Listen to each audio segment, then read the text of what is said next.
애터미 회원 여러분, 안녕하십니까? 계절의 유황이라는 5월도 이제 다 가고 여름의 시작인 6월이 다가왔습니다. 주역에서는 천지의 움직임을 원형 이정이라는 네 가지 단어로 설명합니다. 원은 봄입니다. 봄에는 밭을 갈고 씨앗을 뿌리고 그러면 씨앗이 싹이 틉니다. 이게 원입니다. 형은 이제 여름인데요. 형통할 형자입니다. 그 씨앗이 자라고 무성하게 열매를 맺어가는 그 과정이 형입니다. 그래서 형통할 시기가 바로 여름입니다. 형통하다는 것은 만사가 자기 뜻대로 이루어진다는 걸 의미합니다. 그런데 형통하려면 어떻게 해야 됩니까?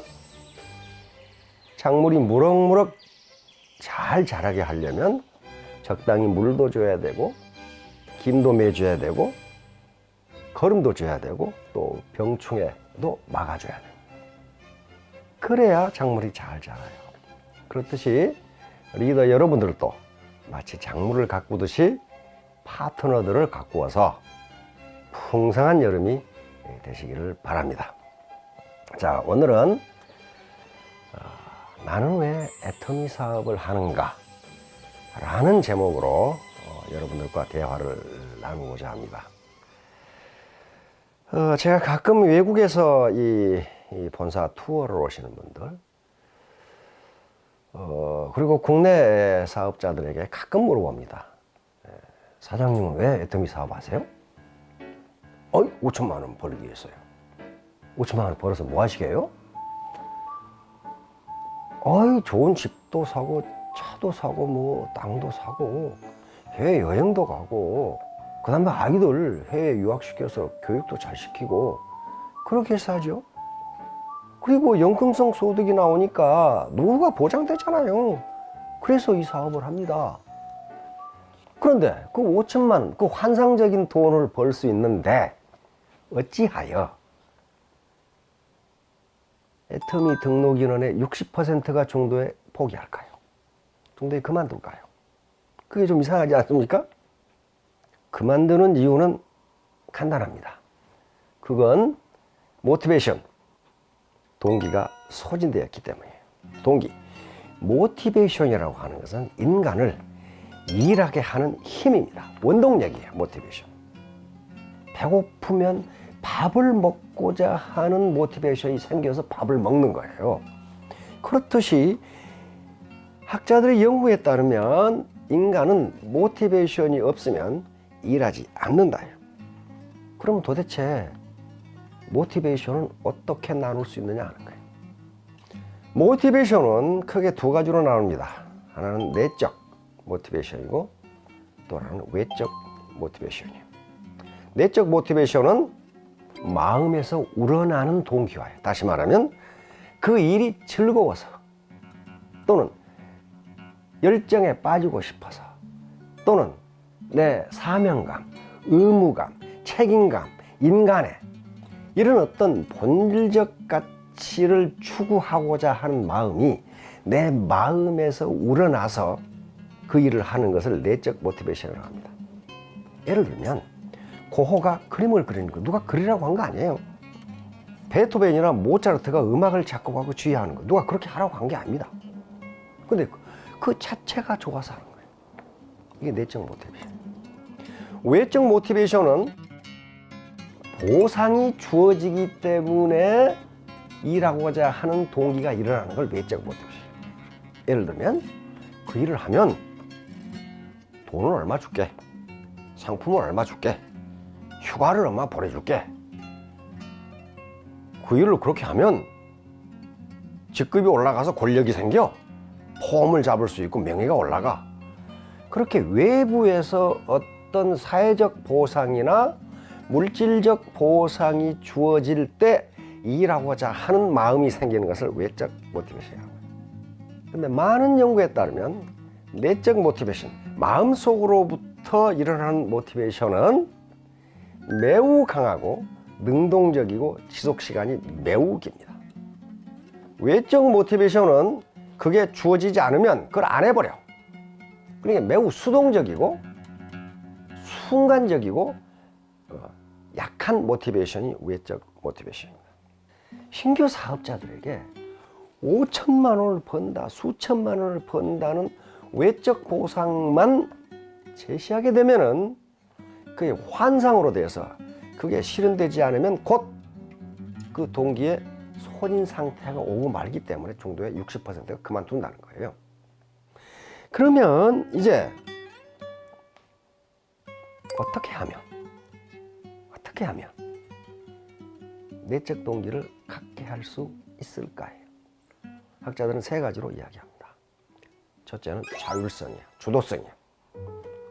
그 일을 누가 시켜서 하는 일이 아니고 내가 주도적으로 한다고 했을 때 내적 모티베이션의 한 가지 조건이 된다. 우리 속담에 평양감사도 어쩐다고요?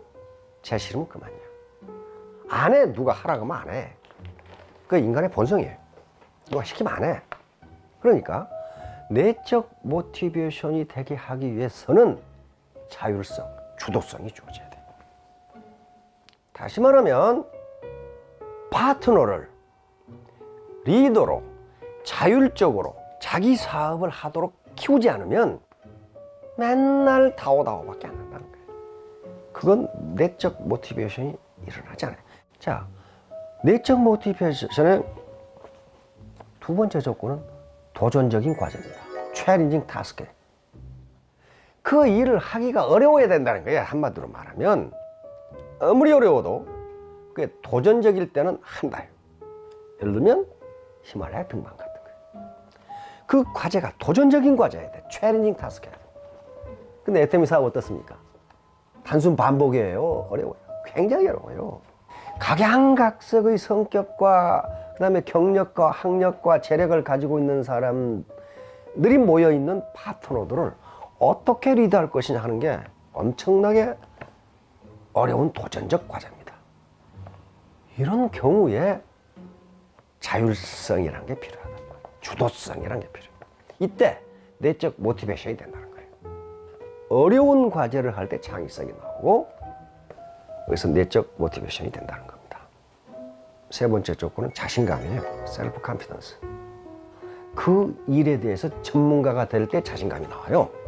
그러니까 애터미 사업에 대해서 내적 인트린식 모티베이션, 즉 내적 모티베이션, 자발적 모티베이션이 되려면 애터미 사업에 대해서 알아야 된다는 거예요. 자, 맨 처음에 아까 자율성 문제를, 주도성 문제를 얘기했는데 하나의 실험의 예를 들도록 하겠습니다. 3명의 심리학자가 3세에서 5세 유아들을 가지고 실험을 했어요. 그 유아들은 그림 그리기를 좋아하는 유아들을 선발을 했어. 51명을 선발을 해가지고 그걸 3개 클래스로 나누었어. A 클래스 아이들한테는 야, 너희들 그림 그리면 아주 예쁜 리본 줄게. 상품을 걸어서 너희들 그림 그리면 6분간 그림을 그리는데 예쁜 리본 줄게. B 클래스 아이들한테는 아무 말도 안 했어. 아무 말도 안 하고 다 그리고 나니까 리본을 줬어. C 클래스 아이들한테는 사전에 보상을 한다는 아무 말도 안 하고 끝나고 나서도 아무것도 안 줬어. 3명의 저명한 심리학자들이 그 아이들을 관찰한 거예요. 2주 후에 이 아이들이 어떤 행동을 하는가를 관찰했는데 놀라운 결과가 나온 겁니다. 깜짝 놀랐어요. 다 그린 후에 보상을 받은 아이들과 보상을 주겠다는 이야기도 듣지도 못하고 아무것도 받은 것이 없는 아이들은 전과 똑같이 그림을 그려요. 그림 그리기를 좋아해요. 근데 너희들이 그림을 그리면 예쁜 리본을 줄게. 이 A 클래스 애들은 그림을 그리지 않고 밖에 나가 놀거나 레고 놀이를 하거나 잠을 자거나 그래. 다시 말하면 자발적 동기, 내적 동기를 외적 동기가 훼손해 버린 거예요. 이건 애터미 사업자 리더들에게 시사하는 바가 매우 큽니다. 그러니까 신규들에게 제발 5천만 원 이자하지 마세요.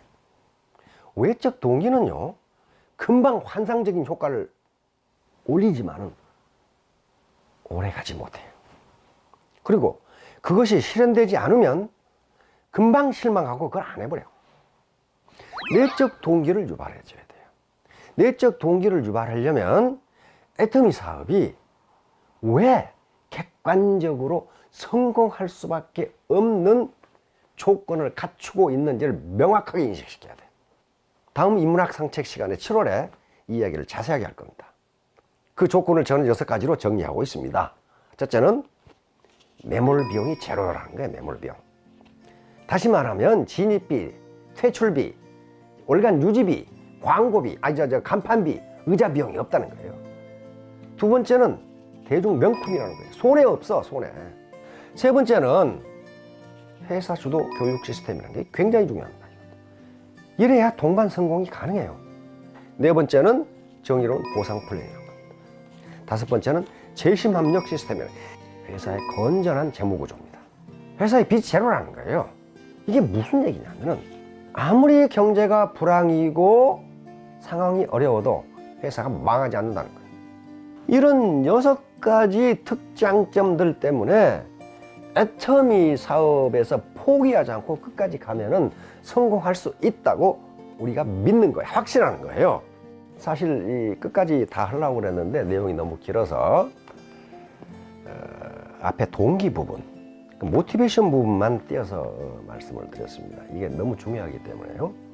다음 7월에는 이 6가지 조건에 대해서 같이 또 생각을 해보자고요. 자, 경청해 주셔서 감사합니다.